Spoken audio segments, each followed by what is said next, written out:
Righto. This thing I consider to be a bit of a classic weapon.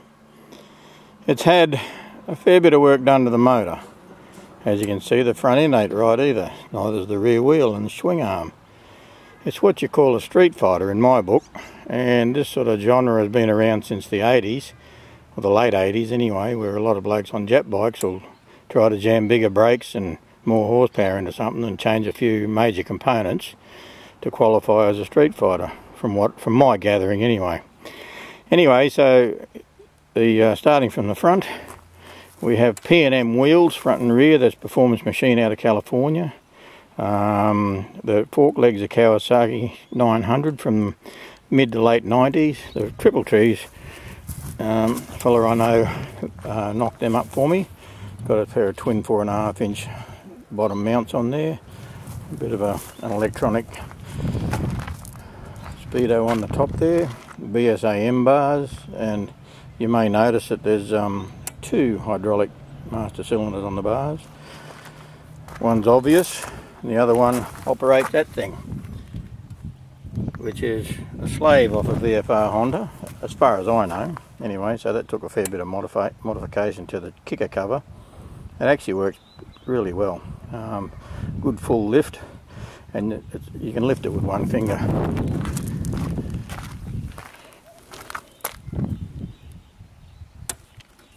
See that? Good separation.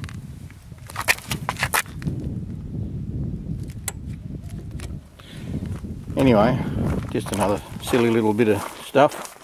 The heads have been pulled backwards on a big stroker crank, and this happens to be a Route 800 plus bore, which is right up in that 78-79 millimeter bore on the 89mm stroke. So this thing's actually an 883. Those carburetors that are turned facing forward are 38mm McCuneys, and as you saw when it pulled up, it's idles. There's been some port work done to it, but not much, just a bit of me fiddling about, port matching and stuff, some bigger valves of course. That seems to be the easy thing to do. It's a good way to reclaim seats too, rather than put new seats in a head, just use bigger valves, you know. You may have to cut your piston cutaway, but it saves a lot of junk, mucking around, a lot of money. Anyway, the tank, coming back to the back, the tank is out of the UK, and it's a BSA. Dow, I think, Eddie Dow style tank, you know, Spitfire stylish. The frame is Trident again, which allows me to throw that motor across to the drive side, and then it picks up that 180 rear tyre. That swing arm, I believe, is a VFR Honda as well, but then I don't really know. I know it's Japanese. The tailpiece, I had a friend of mine in America make that for me, a fellow called Henry. And it's not a bad little thing. Now you may be wondering where the oil tank is, and see that breather, that air vent there. Well, that's because the oil tank's under the seat. There's nowhere else to put it.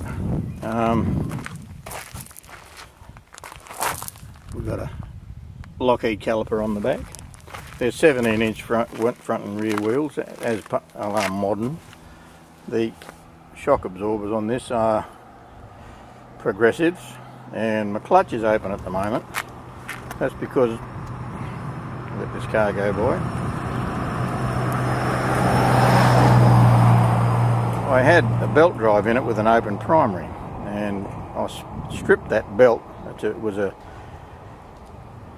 square tooth belt, on 30mm wide, 8mm belt, but square tooth, and it stripped them twice, just pulled them apart. I don't know, it's a reasonably aggressive motor, as I've explained, so well, I guess, you know. So, and the calipers are, there's a big 4-pot, no, actually they're 6-potters, as you can see. Those things, they pull up like you wouldn't believe. It's not like I needed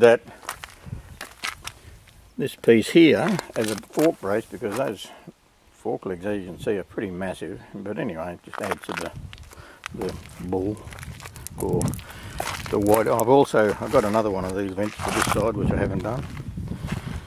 Anyway, so this thing is a bit of a raucous monster. This engine is so much stronger than those other 360-degree strokers I talk about, with about 60 horsepower on the dyno. This thing has just got more boot to boot. So anyway, it's a lot of fun. extra lot of fun. You might have heard it coming up the road a bit, and you back off between gears, you sound like a truck on air brake, you know. That little moment between gears, it's just awesome, because as you can see, the 2 into 1 and then out that little pipe. I had a megaphone on there for a while, but it just wouldn't go, and I cut it off and just shoved the pipe out the side, and God, it made a difference. Anyway, this is my fun bike. Thank you for watching.